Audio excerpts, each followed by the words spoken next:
Hello बच्चों, let's see question. A satellite is orbiting around the earth's surface in an orbit as close as possible to the earth's surface. Then the time period of revolution of satellite is independent of its mass and maximum. तो time period क्या होता है बच्चों? Time period की बात करें तो हम लिखते हैं यहाँ पर G M earth mass of satellite divide by of orbital radius का square is equal to M V square per R. M satellite into V square by R. ठीक है ना? तो ये सॉरी एम से एम सैटेलाइट कैंसिल आउट हो जाएगा तो वी या इसको हम ओमेगा स्क्वायर आर भी लिख सकते हैं. चलो वी लिख रहे तो लिख लेंगे इसको. ये बन जाएगा G M E by small R का अंडर रूट. तो ओमेगा जो हो जाएगा वो हो जाएगा आपका, हम V is equal to R omega लिखते हैं, आर से मल्टीप्लाई करेंगे बेसिकली इसको. ठीक है, तो ओमेगा हो जाएगा वी बाई आर. तो ये चला जाएगा नीचे root of G M by of R cube. तो ओमेगा जो प्रोपोर्शनल होगा वो होगा आर की पावर माइनस 3/2.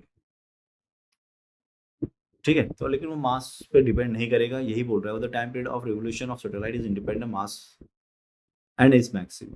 बिल्कुल. अब आर को क्या लिख रहे हैं हम? तो टाइम पीरियड ये टाइम पीरियड क्या हो जाएगा? T equal to pi upon omega. तो अगर टाइम पीरियड लिखूंगा तो ये होगा 2 पाई अपॉन ओमेगा. तो टाइम पीरियड डायरेक्टली प्रोपोर्शनल हो जाएगा आर की पावर 3/2. ओके, और इसको ऐसे लिख सकता हूँ आर ई प्लस एच का पावर 3/2.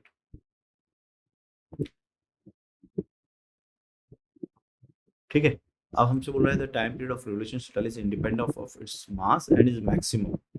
तो टाइम पीरियड मैक्सिमम नहीं होगा.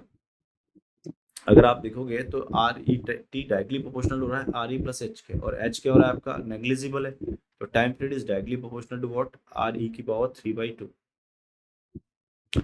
तो ये जियोस्टेशनरी सैटेलाइट बन जाता है जिसका टाइम पीरियड जो होता है वो approximately time period of earth के बराबर होता है, बट ये मिनिमम होता है. तो पहला तो आंसर गलत हो गया.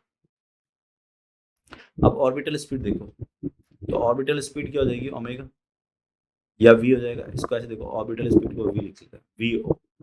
तो वी ऑर्बिटल कितना हो गया? G M E upon R, और आर को लिख सकता हूँ आर प्लस एच का अंडर रूट. अब एच को कम करोगे तो वी मैक्सिमम, तो वी नॉट मैक्सिमम हो जाएगा. तो ऑर्बिटल वेलोसिटी इज मैक्सिमम. ये सही है. The kinetic energy of the satellite is minimum. अब देखो, अगर ऑर्बिटल वेलोसिटी इसकी मैक्सिमम है तो काइनेटिक एनर्जी भी मैक्सिमम होगी, तो ये भी गलत हो गया. The total energy of the earth plus satellite system is maximum.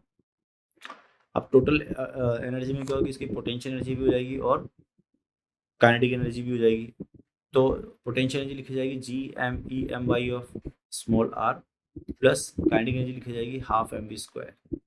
तो ये तो मैक्सिमम है सही. और आर को अगर अपन आर ई प्लस एच लिखते हैं, ठीक है, तो अगर R E plus minus G M E M, इसको आर ई प्लस एच लिखता हूँ plus half M V square. तो ये चीज तो आपकी मैक्सिमम हो चुकी है, बट ये मैक्सिमम नहीं होगी.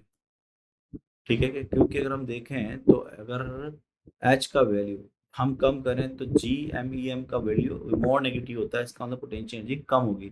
तो ये भी ऑप्शन गलत हो गया. So only second option is correct. All the best.